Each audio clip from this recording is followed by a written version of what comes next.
Hi, my name is Anastasia, and welcome to Navigate STL Schools, a podcast. We're sitting here today with Samantha Montgomery. Samantha, how are you I'm doing? doing very well. Thank you very much. All right, tell us about yourself and where you work. So, I am the Director of Service Coordination for the St. Louis office for Developmental Disability Resources. It's a very full mouth of words. That's a really long name. So, I oversee our targeted case management program. Okay, so we're going to talk a little bit more about that. But before, we always start with a question for everybody. What's your K-12 education story? So how did you Oh, go to I'm gonna school? skip over preschool because when I got that question, I was like, oh, let me talk about preschool. So I did start out in the city, in the Central West End, and I attended preschool in the city. For kindergarten through fifth grade, I lived in Northwoods, so I live in North County, and I attended Ascension Grade School through the fifth grade, and then we moved to Our Lady of Guadalupe in Cool Valley.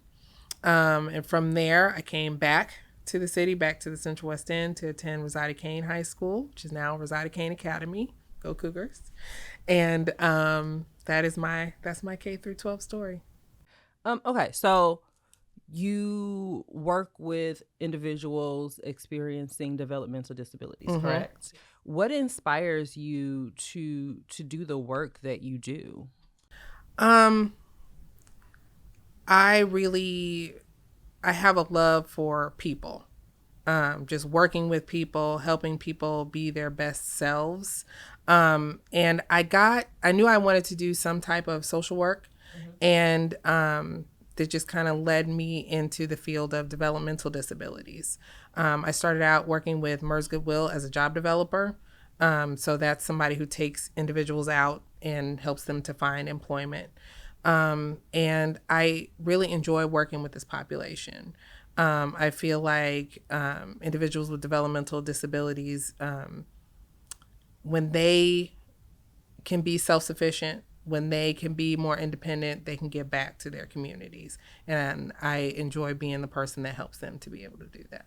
What is a developmental disability?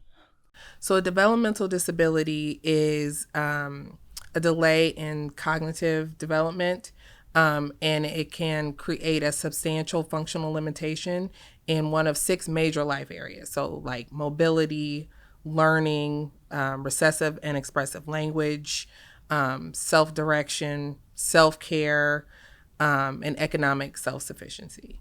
So, you need significant supports in one or two of those areas.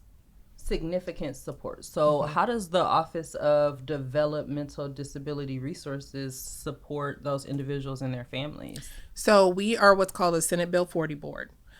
So there's two sides to it. There is our funded services side where we use the tax to fund different programs that specifically cater to individuals with developmental disabilities. So we fund programs around employment, socialization, respite, therapies, adaptive equipment. And then on the other side, you have targeted case management. And targeted case management bills Medicaid in order to fund that program. And we have case managers with caseloads of 35. So we have very small caseloads, very dedicated service advocates to help people navigate through different governmental systems or school systems or in the community. Speaking of school systems, how does your office support parents or students? So the service advocates are able to attend IEP meetings.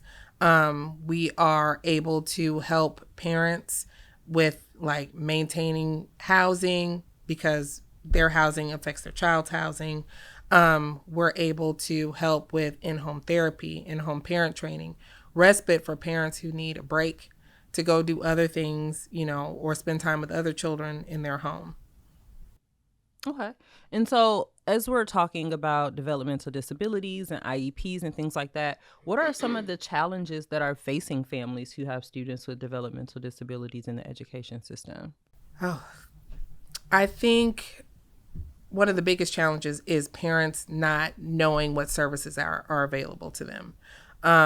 And then not necessarily knowing what their rights are as parents. We get a lot of parents that come in and just like, well, my child has an IEP, but the school says they can't do XYZ. And when you have somebody there to advocate for you, to say, no, this child does need these things. And then on top of that, we are able to support them in the home outside of school as well. We can help them just navigate those kind of governmental agencies, reviewing and understanding their mail, making sure that they're responding to correspondence in the correct way, connecting them with other programs that give a more direct care approach to things, so that they can have somebody not only just on the outside advocating, but also somebody to just kind of be in there with them, to help them solve any issues that they're having. You're saying advocating a lot. We meet a Mm-hmm. lot of parents who are just really fearful of just getting involved in the system. Like a social worker is going to take your kids Mm-hmm. away. Like getting a case manager is kind of a penalty, or like a a, a commentary Mm-hmm. on your parenting styles and abilities. So, what exactly is a social worker or a case manager? So there are different types of case managers, Mm-hmm. right?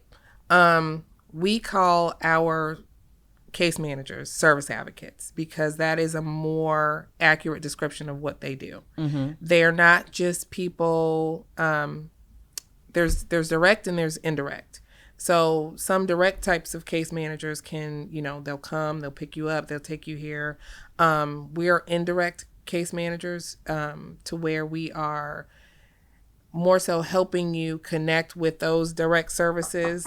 We're there more so to like connect you with those specific programs and to monitor those programs to make sure that they are delivering the services the way that you need them to be delivered. And then when you have questions or you need deeper understanding about things, that's what the service advocates are there to do. You would describe the job of a social worker pretty Mm-hmm. positively. Where Mm-hmm. do you believe that a lot of these misconceptions come from about social workers? I think that they do come from people's experiences. Word of mouth travels. I think whenever I tell people, I'm in social work, they're like, oh, you work for Children's Division. You come in and you take people's children away.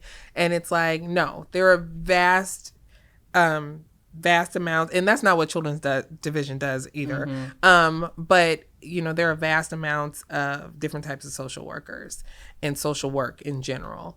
And I think that that's just where it kind of comes from. It's just a stigma, just from based off people's experiences, and then what people say that their experiences are. Mm-hmm. But and then the population that we work with, we work in the city of St. Louis, where people aren't necessarily wanting you in their lives. They're not Yeah. necessarily wanting you in their homes. They're not wanting you in their personal business. Sometimes that comes out of embarrassment. Sometimes it comes out of fear.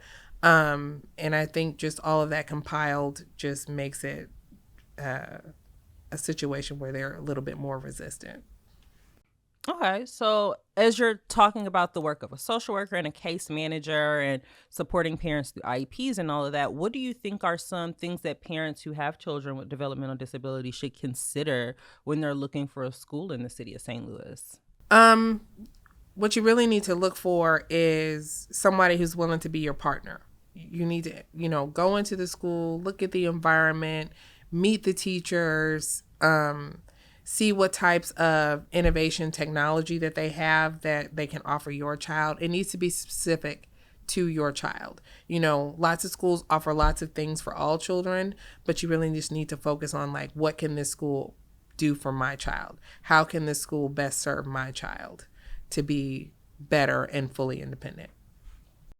Since you've been doing this work, what are some of the bigger changes or things that you've seen that have given you hope in how school systems deal with students with developmental disabilities, or kind of the stigmas that families might experience?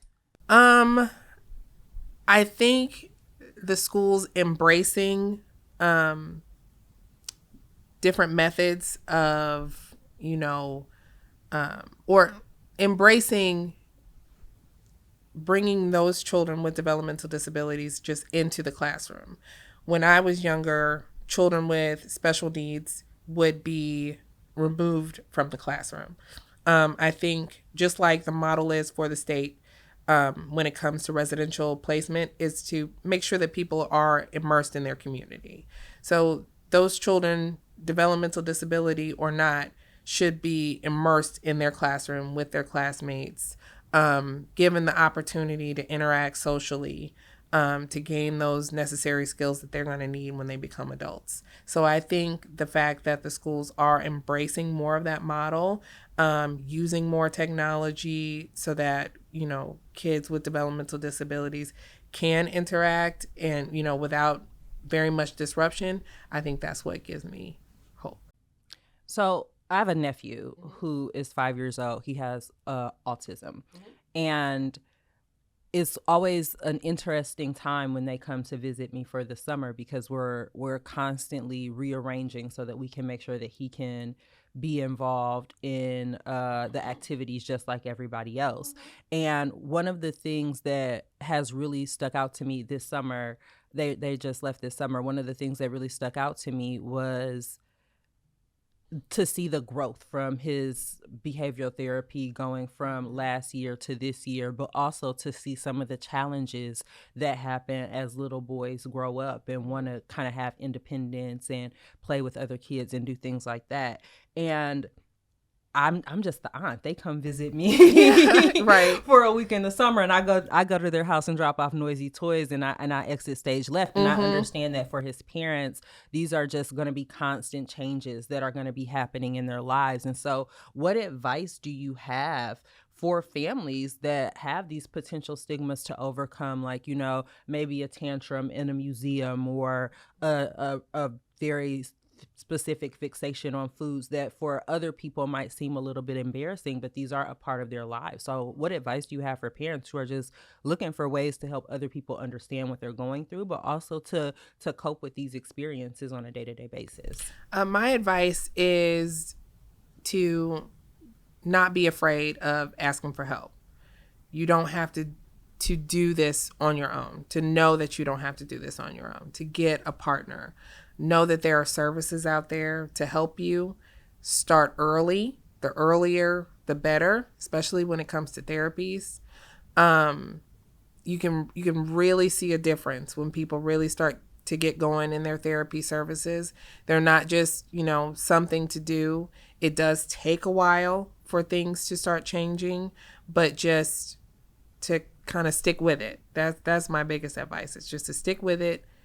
Get help, get a partner, and just know that the services are out there. Ask questions, ask, is there a service available for this? Take the opportunity to get respite care, which is so parents can have a break, because you need a break. All parents need a break. I'm a parent. Trust me, I know that you need a break. And when you have a child with a developmental disability, you need that break probably about 10 times more. So that's definitely my advice. Seek out those services, use the services, ask questions. And I'm going to ask this question again in a different way.